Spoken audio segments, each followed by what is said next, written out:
अररिया के सांसद का अगर पूरा वीडियो फुटेज देखेंगे तो उन्होंने कहा है कि हिंदू को जात पात में नहीं बंटना है, कि देश के अंदर सौहार्दपूर्ण वातावरण रहे और 140 करोड़ देश की जनता का सौहार्दपूर्ण वातावरण बना रहे। अररिया की घटना जो है सही बातों को अच्छे तरीके से लोगों के सामने नहीं रखा गया, जिस कारण लोगों में रोष आया है। नमस्कार, आगाज एक्सप्रेस देख रहे हैं आप और मैं हूं आपके साथ सिद्धि सिंह। आज हम मौजूद हैं बीजेपी कार्यालय में।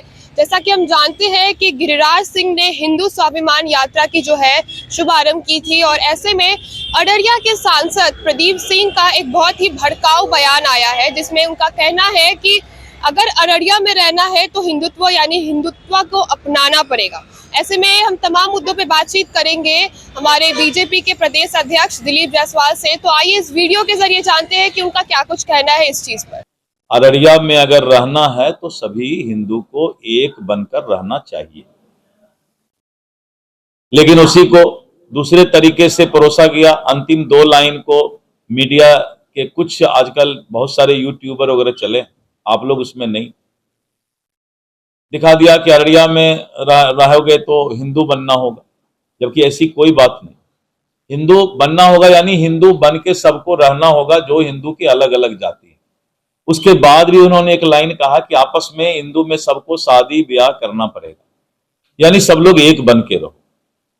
समाज में क्या है कि बहुत तरह के लोग हैं, मीडिया में भी बहुत तरह के लोग हैं, नेता में भी बहुत तरह के लोग हैं, जिनको इन सब और इस तरह की बातों में हर वक्त घी डालकर आग फैलाने का काम करते हैं। ऐसे लोग देश के दुश्मन हैं, जो सौहार्द बिगाड़ने का काम करते हैं, चाहे कोई भी हो, किसी दल का भी। इसीलिए अररिया की घटना अब्बाह की घटना है और लोगों को इस तरह के बातों में नहीं पड़ना चाहिए। सब जगह राजनीतिक दुकानदारी करने की आवश्यकता नहीं है। हर चीज में राजनीति, हर चीज में राजनीति। हम मुस्लिम के लिए हैं, हम हिंदू के लिए हैं। बंद करो भाई ये नाटक। काहे हिंदू मुस्लिम के लिए रहते हो, देश के लिए रहो ना। देश हमें देता है सब कुछ, हम भी तो कुछ देना सीखें। सारा चीज तो देश से हमको मिल रहा है, हमारा क्या फर्ज है इस देश के अंदर एक प्यार का माहौल बना रहे। यही सभी नेताओं का काम है। प्रतिपक्ष के नेता बोलते हैं कि इस कौम पर कुछ होगा तो मैं देखूंगा। अरे सभी कौम पर कुछ भी होगा तुम देखोगे, ये बात बोलो ना। इस देश के किसी भी जनता पर कुछ भी होगा तो हम साथ हैं। तो इस तरह की बातें हैं। खैर चलिए, और न्यूज के लिए ये सब ठीक है। तो सर, नुपुर शर्मा के केस से मिला दिया गया है। मैंने, आपने मेरी बात अगर सुनी होगी तो आपके जेहन में कुछ भी सवाल नहीं आएगा। आप जब मेरी बात सुने होंगे इतना देर से मैंने क्या क्या कहा, तो 3-4 दिन आपको लगेगा उसमें डुबकी लगाने में। तो चुनाव से पहले इस तरीके का बयान कहां तक उचित है?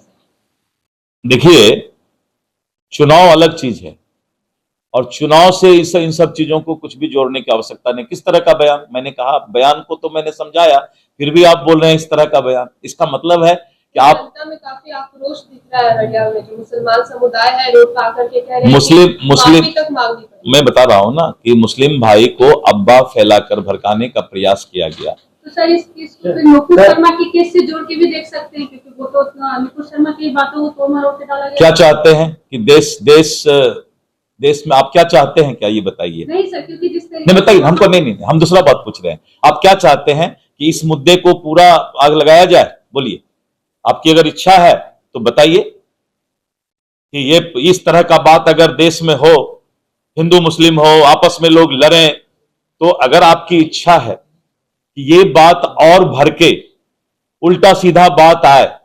नहीं सर, सीधा बात है, उल्टा सीधा है, सीधा हाँ वाला है, जो हाँ, आपने अभी सीधा कहा। यही है कि इस देश में सभी लोग 140 करोड़ जो इस देश की आबादी है वो भारतीय है। ठीक है, तेजस्वी देखो यादव एक बात सुन लीजिए एक बार। चैनल को हर वक्त अपना टीआरपी बढ़ाने के चक्कर में देश के अंदर सौहार्दपूर्ण वातावरण में घी डालने की आवश्यकता नहीं है। अच्छे चैनल कभी भी इस तरह का काम नहीं करते हैं। सुबह से मैं बहुत से चैनल से मिला, लेकिन वो लोग कभी भी नहीं चाहते हैं कि इतना खींचो कि रबर टूट जाए। इस देश को हर वक्त सब लोग आपस में मिलजुल करके रखें, इसके लिए आप लोग पत्रकारिता कीजिए, चैनल चलाइए। तेजस्वी यादव का जो बयान है, ईंट से ईंट बजा, वहीं पर हैं अभी तक आप। सर उस पर आप क्या बोलेंगे? बजाने दीजिए, उनको बोलिए ईंट खरीदने में, अभी ईंट थोड़ा महंगा हो गया है, तो ईंट की जरूरत होगी तो हमसे ले लेंगे, और तेजस्वी को तो कोई काम है नहीं। सर, तेजस्वी यादव ने चतरा में कहा कि भाई हमारे चाचा मुख्यमंत्री नीतीश कुमार को बीजेपी नेताओं ने ये बहुत अच्छा सवाल किए। तेजस्वी यादव ने शायद ये नहीं सुना कि नीतीश कुमार जी बार बार बोल रहे हैं कि मैं महागठबंधन के साथ जब सरकार में था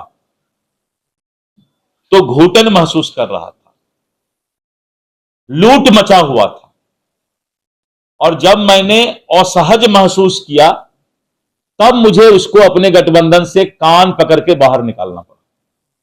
क्योंकि नीतीश कुमार जी की सहन शक्ति का एक हद है। वो इंसान अपने आप में बहुत हद तक सहते हैं, लेकिन किसी चीज की सीमा होती है। और जब मेरे ही दल के गिरिराज सिंह जी ने ये हिंदू स्वाभिमान यात्रा निकाला तो नीतीश कुमार जी ने स्पष्ट तौर पर कहा, और मैंने भाजपा के प्रदेश अध्यक्ष होने के नाते यह बयान दिया कि भाजपा को इन सब तरह के यात्रा से कोई मतलब नहीं। अच्छे चीज को संकलित कीजिए, और धीरे धीरे भगवान प्रतिपक्ष के नेता को भी चांदी का चम्मच जन्म लेकर के राजा का बेटा राजा बनने का प्रयास कर रहे हैं। इसीलिए जो है इन सब बातों का कोई महत्व नहीं है कि नीतीश जी को कोई हाईजैक कर सकता है। उनके पिताजी का जो समय में जो नीतीश जी 1974 की उपज है, हम कहां कह रहे हैं कि लालू यादव को कोई हाईजैक कर लिया। ये सब छोटापन है बोलना। नीतीश जी बीमार हैं, नीतीश जी हाईजैक हैं। कभी नीतीश जी बोले हैं कि लालू जी बीमार हैं? कभी भी उनके स्वास्थ्य के बारे में उन्होंने कोई हंसी परिहास उड़ाया है क्या? भगवान से डरना चाहिए इन नेताओं को। सबको एक दिन इसी उम्र में आना है और यही हालात होना है, लेकिन नीतीश जी शायद तेजस्वी से 100 गुना ज्यादा स्वस्थ है। वो तो इसी उम्र में जो है व्हील चेयर पकड़ लिए। नीतीश जी चलते हैं अच्छा से। हमने कभी कहा क्या कि तेजस्वी का जवानी में जो है व्हील चेयर पकड़ लिया? कभी नहीं बोलना चाहिए। दुख किसी के साथ आ सकता है। कमर में दर्द हो गया, क्यों नहीं होगा? लेकिन कभी हमने कहा, नीतीश जी ने कहा कि तेजस्वी इसी उम्र में जवानी में व्हील चेयर पकड़ लिया? कभी बोले? नहीं बोलना चाहिए, यह पाप है। मैं बोल रहा हूं तेजस्वी जी के लिए भी नहीं बोलना चाहिए, यह पाप है। मत करो पाप ये नेता लोग। विकास की बात करो, इसके लिए नेतागिरी करने आए हो। कुछ से कुछ बोलना, वो बीमार है, वो लचक के चल रहा है, वो मटक के चल रहा है, उसने दही खा लिया, उसने अचार खा लिया, इसी के लिए नेतागिरी है क्या? और आप लोग भी वही सब चीज लेके चल देते हैं। एक बयान है असम के सीएम हिमंता बिश्व शर्मा जी का। असम के सीएम के बारे में राष्ट्रीय नेता हमारे बताएंगे, क्योंकि मैं बिहार के राजनीति के लिए अभी यहां पर हूं। बिहार के संबंध में कोई सवाल हो तो अवश्य हमसे कीजिए। ठीक, राष्ट्रीय नेता मेरे हैं, राष्ट्रीय प्रवक्ता हैं, वो लोग बात करेंगे। क्योंकि बहुत बड़ा नेता बन जाना भी ठीक नहीं है, हम लोग सीधा साधा आदमी हैं। जैसा कि हमने सुना कि दिलीप जायसवाल ने अपनी बातों से स्पष्ट कर दिया है कि अररिया सांसद प्रदीप सिंह के बयान को तोड़ मरोड़ कर जो है वो पेश किया गया है। उनका मतलब किसी भी समुदाय, किसी भी जाति को ठेस पहुंचाने का नहीं था। उनके साफ तौर पे कहने का मतलब था कि हिंदुत्व को जागरूक होना चाहिए और हिंदू समाज के लोगों को एकजुट होकर चलना चाहिए। उनका मकसद किसी भी समुदाय, किसी अलग समुदाय के लोगों को ठेस पहुंचाना नहीं था। साथ ही उन्होंने विपक्ष ने जो मांग की है कि एमपी प्रदीप सिंह को जो है माफी मांगनी चाहिए अपने बयान को लेकर के, उन्होंने स्पष्ट किया कि किसी भी तौर पे जो बयान है वो खारिज नहीं गया है, उनके बयान को तोड़ मरोड़ के पेश किया गया है, तो माफी मांगने की गुंजाइश नहीं है। साथ ही उन्होंने तेजस्वी यादव पे कहा कि किसी भी निंदनीय टिप्पणी ना करते हुए अपनी राजनीति को राजनीति के तौर पे रखे और बिहार के विकास के लिए सोचे, बिहार की जनता के हित के लिए काम करे, ना ही कि हमलावर बयान के साथ नीतीश कुमार या किसी भी विपक्ष के नेता यानी कि बीजेपी या जेडीयू के लोगों के ऊपर हमलावर बने। तो ऐसे तमाम खबरों के लिए जुड़े रहे हमारे साथ और देखते रहिए आगाज एक्सप्रेस। धन्यवाद।